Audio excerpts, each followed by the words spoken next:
I wanted to preface my answer to some questions that were asked by a couple of my friends in matters relating to the law of God, with a comparison between humanistic law and Christian law using the 5-point covenant model of Ray Sutton and Gary North.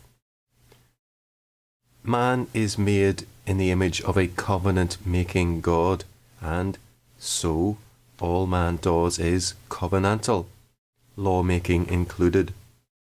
There are, essentially, two covenants and two sources and kinds of law. These covenants and the laws they embody are irreconcilable and utterly antithetical to one another. A brief survey of these two covenants and the laws which they embody, I believe, will give a wider perspective before I try to answer the questions more fully. The 5 points of the covenant model are THEOS, theos, the Greek word for God, transcendence or sovereignty, hierarchy, ethics, oaths, and succession. Transcendence asks who's in charge.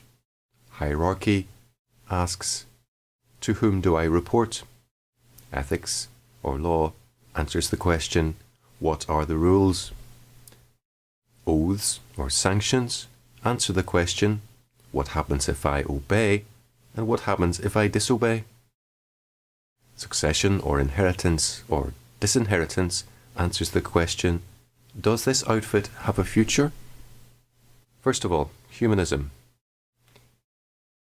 Defining humanism. Humanism is the doctrine as invented by Satan in Genesis 3, whereby man, in rebellion against God, his sovereign, would become like God by deciding for themselves what was right and wrong. Humanism deifies individual man and or the state, collective man. So the sovereign, the transcendent one, is either individual man or collective man in the state. In Christianity, of course, God is the Lord. Kyrios, a political title. He is a total Lord of heaven and earth and rules over all realms of life and thought, law included. He is one, Trinitarian God, and his kingdom is an everlasting kingdom. Hierarchy. For the humanist, there will be either anarchy. In those days there was no king in Israel, everyone did what was right in his own eyes, or you will have a collective which will have a king or kings or emperors, whatever the title is, who will appoint officials. Nimrod, Egypt, Babylon, Rome, all the Baalist states, Moloch, these are all representations of humanistic, tyrannical states. God also appoints men as civil officers, judges, political leaders of all kind, to rule according to God's law. If they do not rule according to his law, their authority is forfeited and given to another. Ethics. The essence of humanism is that man, collective or individual, invent their own ethical standards out of their being and write laws which institutionalize their idea of right and wrong, which is, in essence, sinful rebellion against God. Man is sinful, immanent, not transcendent, limited, fickle and conflicted, and his laws will reflect his sin and ethical rebellion against God and all his other shortcomings. Inasmuch as they are humanistic, they will be unjust. Man does not want to know what is just, because he does not want to know God, who alone is just. He is in rebellion against him, and sin has blinded his ability to know the truth about anything truly. His laws may be just at points, but will, in keeping with man's fallen nature, tend to call good evil and evil good, notwithstanding God's grace given to all men, which restrains evil in lawmaking and in other matters. Christian ethics, good and bad, proceed only from God and from his character, as we find it revealed in the Bible. He is the creator of all, material and immaterial, and stands entirely outside and above his creation. There can be no source of ethics outside of God or above God by which he can be judged. As maker and owner of all, his law has universal jurisdiction over sinner and saint alike. God does not change, therefore his ethical standards do not change. God stands outside of time, knows himself fully, and has no unresolved tension or conflict within his Trinitarian Godhead. His ethics are never contradictory, whether they be listed in the Old Testament or New Testament. Only redeemed man in God's new covenant has God's law written on their heart, but the sinner is to be equally under God's law because he has been created by God.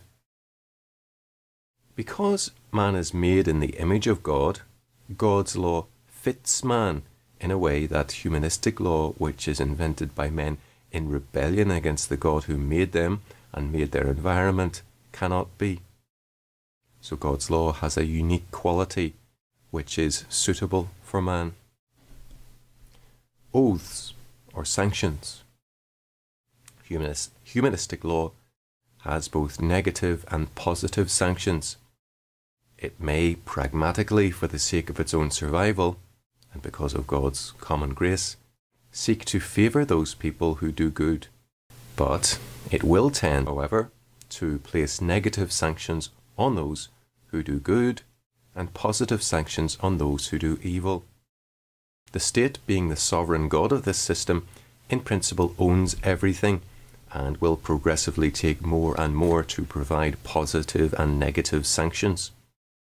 The consistent humanist does not believe in God or eternity, and so he does not believe in God's sanctions here or in eternity. His laws strive to recreate heaven and hell on earth, therefore. Furthermore, the purpose of humanistic law is messianic.